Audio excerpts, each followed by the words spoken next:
তৎসৎ।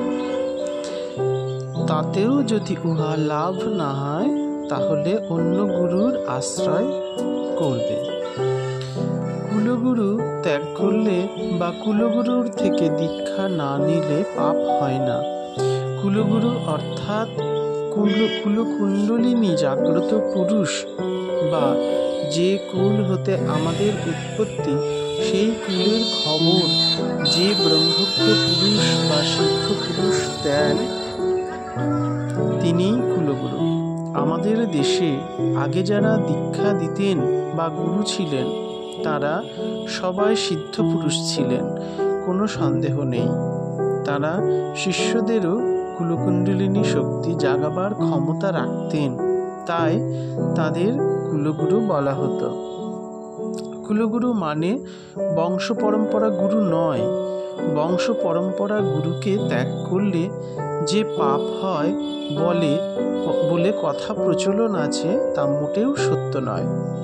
কুলগুরু অর্থাৎ কুলীন ব্রহ্মগুরুকে ত্যাগ করলেই জীবন পাপময় হয়।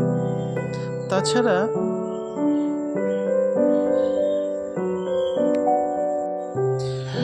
পৃথিবীকে ধারণ করে আছেন যিনি, তিনি কুল বা প্রাণ।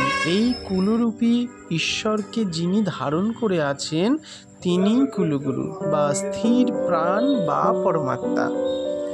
যিনি স্থির প্রাণ বা পরমাত্মাকে ভুলে যান বা চঞ্চল হন, অর্থাৎ স্থিরত্ব থেকে বিচ্যুত হন, তখনই কুলগুরু ত্যাগ করা হয়। এটাই শাস্ত্রে কুলগুরু ত্যাগের কথা বলা হয়েছে। গুরু এক, কিন্তু উপগুরু অনেক হতে পারে। যার কাছে কিছু শিক্ষা পায় তিনি উপগুরু। অবধূত এই রকম 24টি উপগুরু করেছিলেন।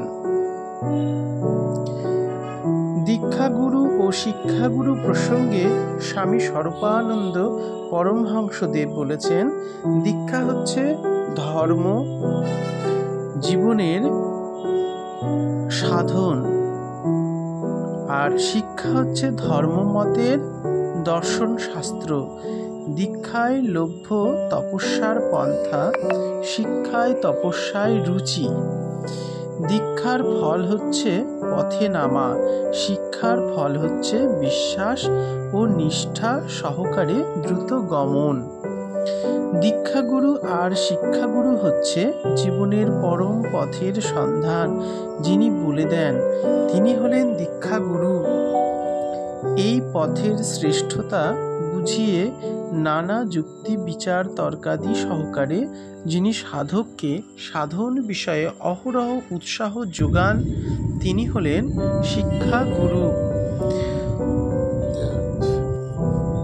দীক্ষাগুরু মানে পরম বস্তুর দাতা, শিক্ষাগুরু মানে পরম বস্তুর প্রতি নিজ বাক্য ও আচরণের দ্বারা অনুরাগ বর্ধনকারী, যার উপদেশ বা নিজ জীবনের ধর্মানুশীলনের দৃষ্টান্ত তোমাকে দীক্ষা প্রাপ্ত সাধনে অত্যন্ত উৎসাহ সম্পন্ন, রুচিবান ও অনুরাগী করে, তাকে বলে শিক্ষাগুরু।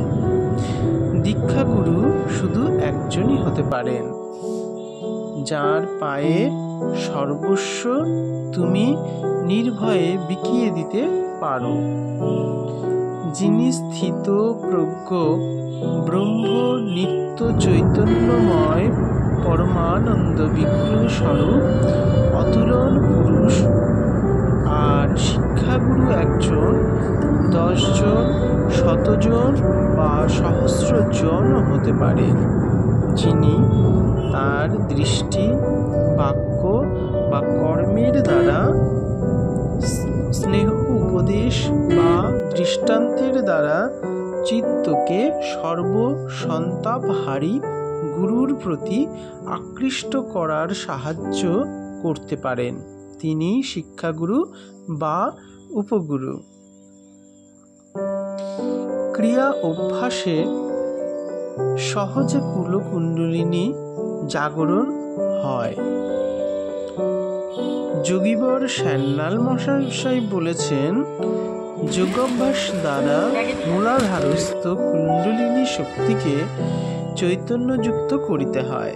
চৈতন্যযুক্ত হইলেই তখন উহা সুষুম্না ভেদ করিয়া আজ্ঞাচক্রে ও পরে আজ্ঞাচক্র ভেদ করিয়া সহস্রারে স্থিতি লাভ করে। এই আজ্ঞাচক্রস্থ কূটস্থই বিষ্ণুপাদপদ্ম। এইখানে কুণ্ডলিনীর স্থিতি হইলেই জীবের পরম জ্ঞান লাভ হয় এবং এই জ্ঞানের দ্বারা সাধকের জীবনমুক্ত অবস্থা লাভ হয়। যতক্ষণ প্রাণশক্তি সুষুম্না মুখ ভেদ করিয়া সমস্ত কেন্দ্রস্থানগুলিকে স্পর্শ করিয়া মস্তকাস্থিত সহস্রারে প্রবেশ না করে ততক্ষণ কাহারও দিব্য জ্ঞানের উন্মেষ হয় না। যে সাধকের প্রাণ সুষুম্না ভেদ করিতে পারে তাহারই নিকট সমগ্র অন্তর্জগতের রহস্য উদ্ঘাটিত হয়। প্রথম সকলেরই এগুলি অর্গলবদ্ধ থাকে। এই অর্গল খুলিবার সাধনাই হইল প্রকৃত সাধনা। শ্রীরামকৃষ্ণ বলেছেন, মূলাধার পদ্মে কুলকুণ্ডলিনী শক্তি আছে। চতুর্দল পদ্ম যিনি আদ্যা শক্তি, তিনি সকলের দেহে কুলকুণ্ডলিনী রূপে আছেন। যেমন ঘুমন্ত সাপ কুণ্ডলী পাকিয়ে রয়েছে। প্রসুপ্ত ভুজগাকারা আধার পদ্মবাসিনী। কুণ্ডলিনী শক্তির জাগরণ হলে ভাব, ভক্তি, প্রেম এইসব হয়। যতক্ষণ নিদ্রিত থাকেন ততক্ষণ জ্ঞান হয় না, ভগবান দর্শন হয় না। যোগশাস্ত্রে বলা হয়েছে মূলাধারস্থিত কুণ্ডলিনী শক্তি ব্রহ্মশক্তি। এবার আজকে আমরা একটু আরতি দর্শন করব দুর্গা মন্দিরে।